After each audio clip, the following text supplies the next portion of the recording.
I think it's a story that is relevant, important, and endlessly fascinating.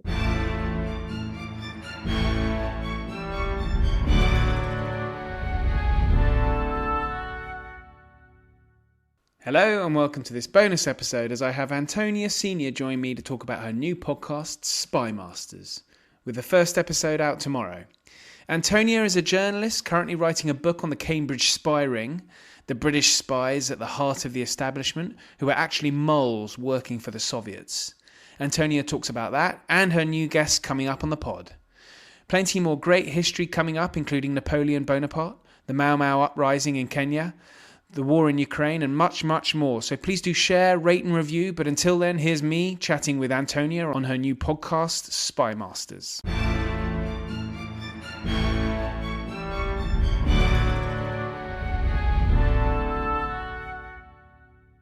Antonia Senior, welcome. The new host of the new podcast, SpyMasters. Thank you for joining me. Well, thank you for having me, Ollie. Well, so listeners, I've mentioned this a couple of times in previous episodes, and Antonia is setting up a new podcast that's coming from the aspects of history, Death Star or monolith that we are, the media giant. And Antonia is running this new podcast. It's as it sounds, as it is named, it is all about spies and espionage.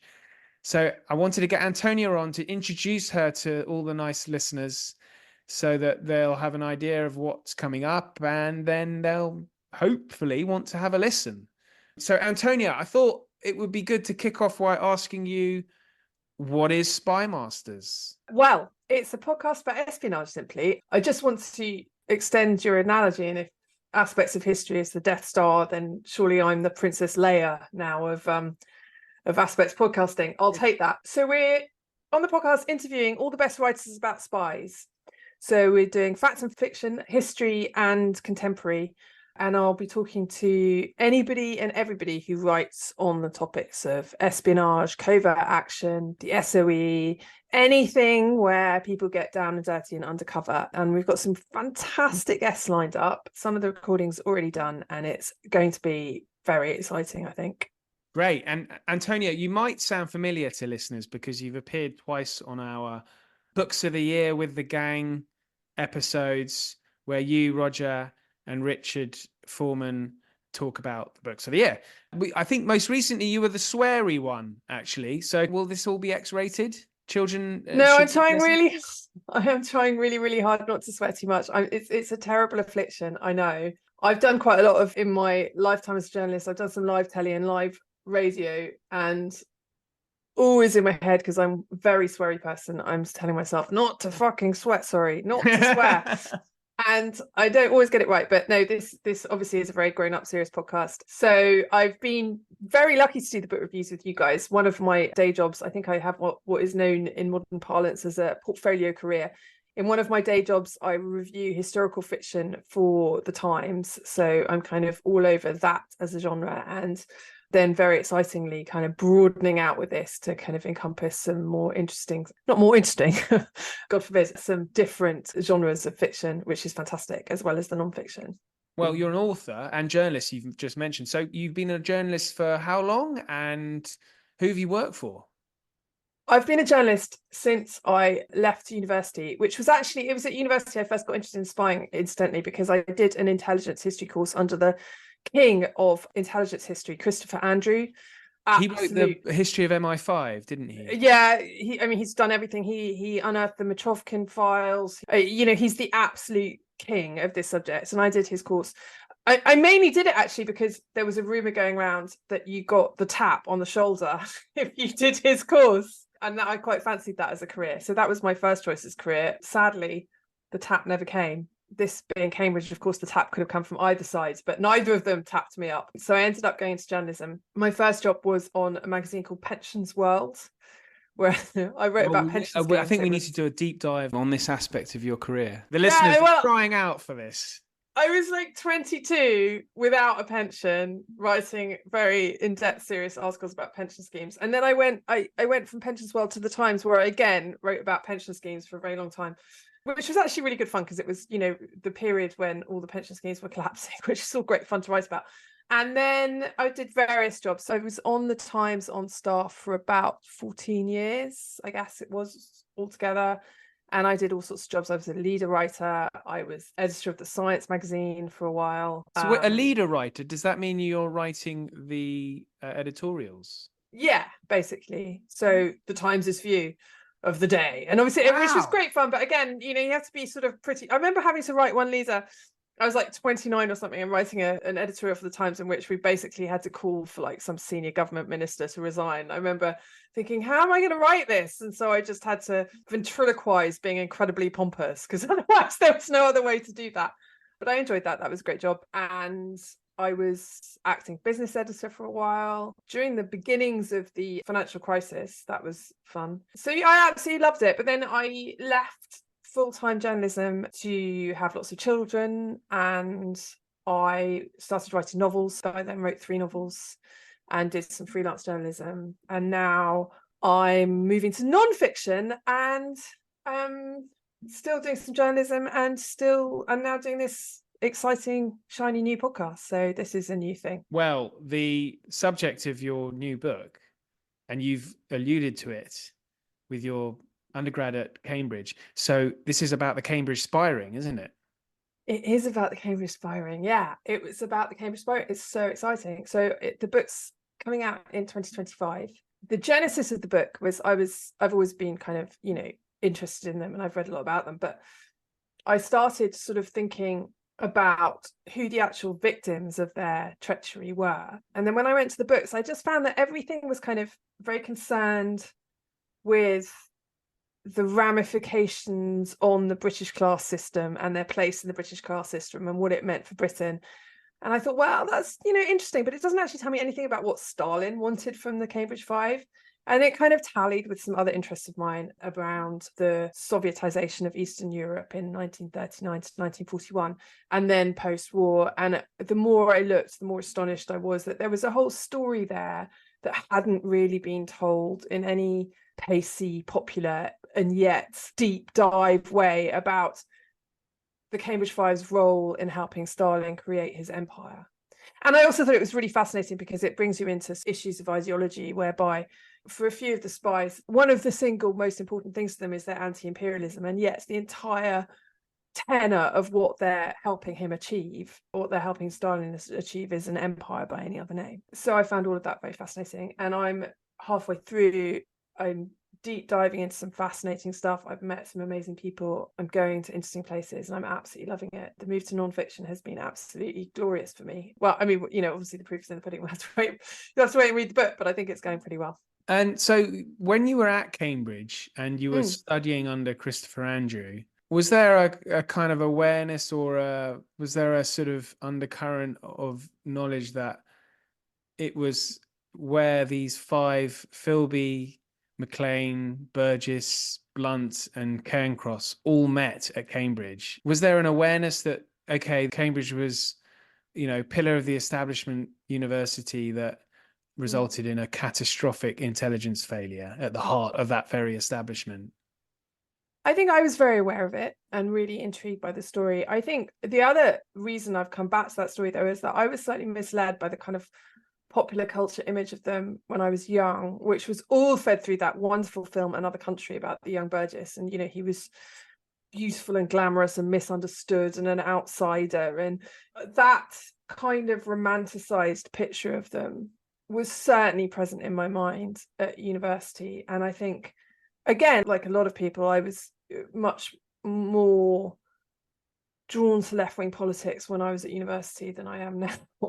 So I kind of understood both the allure and the glamour that was associated with them. And now I just look at them and just think everything they did, so much of what they did was so shabby, and so often they absolutely and completely knew that the implication of their treachery was utter misery, if not death, for vast swathes of people. So that glamorous sense of, the young Burgess in cricket whites licking honey off his boyfriend and dreaming of Russia, I just find very irritating now. So the thrust of your book, really, because I don't think we've had I'm just trying to think of a non-fiction book that's so explicitly looked at the spy ring as a whole.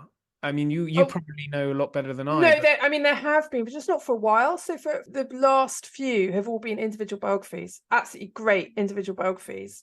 So, from Andrew Ben Lowney did McIntyre's, one on Burgess. yeah, Andrew Lowney's Burgess. There's a brilliant one on Donald MacLean by Roland Phillips, and then obviously Ben McIntyre's rightly famous book about Kim Philby. Nobody's really done Blunt for a really long time, not since Miranda Carter's book came out, and I think that's over 20 years ago now.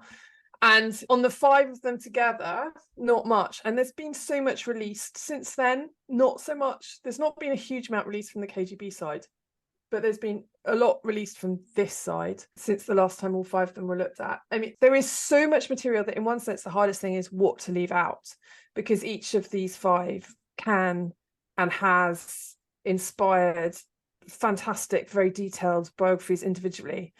So to turn that into a narrative that encapsulates the essence of what each of the 5 of them did, taking in all the new material and also kind of creating a kind of narrative that isn't, bogged down by detail and exposition, that's the challenge. And I'm also going, I'm really interested in the impact of what these guys were up to in Eastern Europe. So I've got lots of information from the Lithuanian KGB archives, and I've got a researcher in the Albanian archives, which are really newly opened. And there's a famous betrayal in Albania, isn't there? Yeah, Philby in Albania, we know about it, but I just thought, what, we know about it from the British perspective. We know about it from our perspective. I want to know more about the Albanian side. And actually, since any of the books have been written about that, the CIA have released loads of information about the Albanian operations that were betrayed by Philby. I mean, all these things are very complicated, and actually, it's very one-dimensional to say it was all Philby's fault that these operations failed, but he was certainly involved. And it's there's so much fascinating material. So even though the 5 are quite well told, there's going to be plenty in my book that's new, even to those people who think they know the story very well.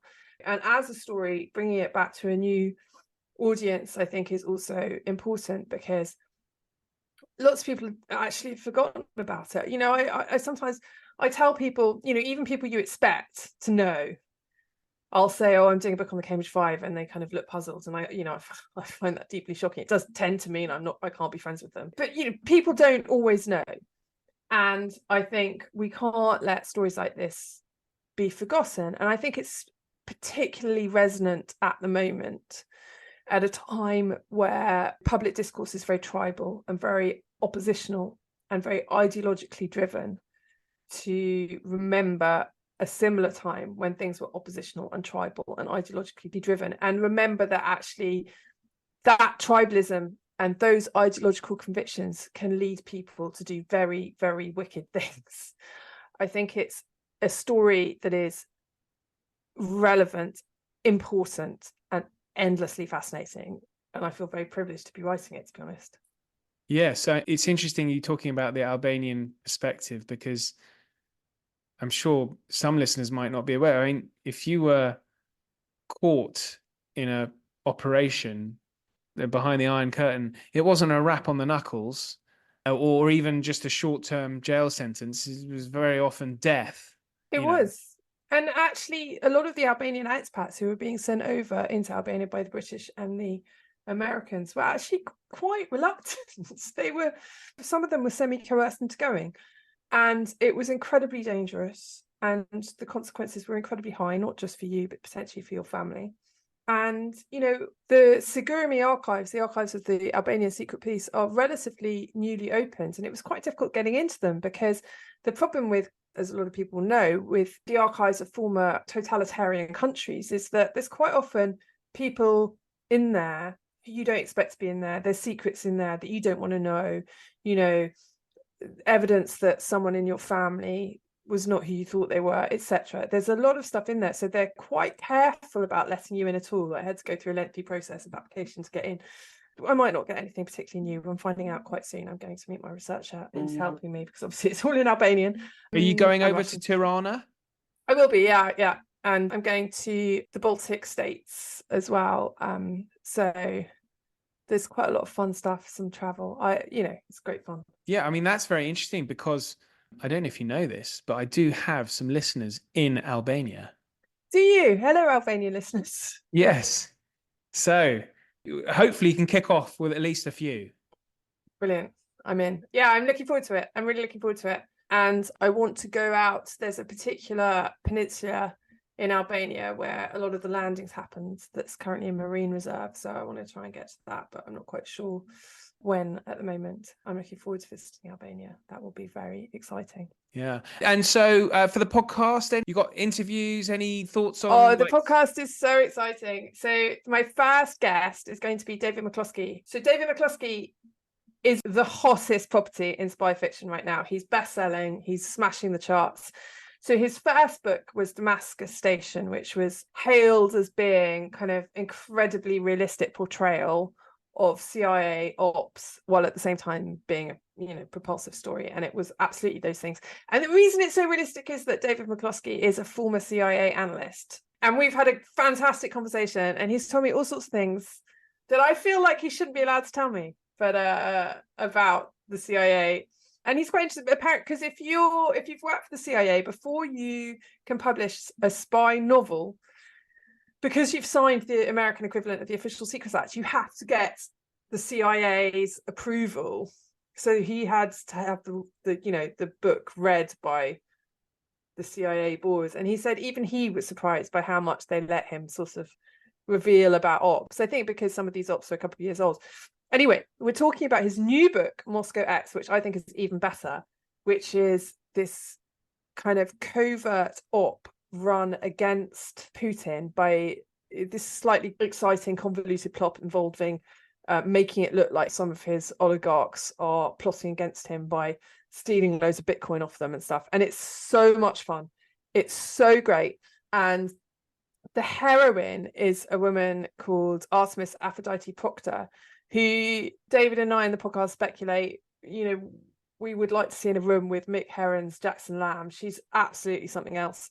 She's a sort of ballsy maverick, but in the best tradition of ballsy mavericks. I would highly recommend the book, which is just out, and my chat with David is completely fascinating.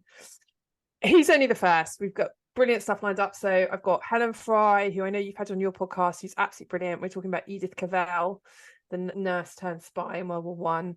I've talked to S.J. Paris, the best-selling historical fiction author, who is absolutely fascinating on the subject of Elizabethan super spy Giordano Bruno, who was an absolutely amazingly interesting philosopher, alchemist, heretic, and she posits spy, and she's written a series of novels about him, the latest of which is out now. So we've had a brilliant chat about that.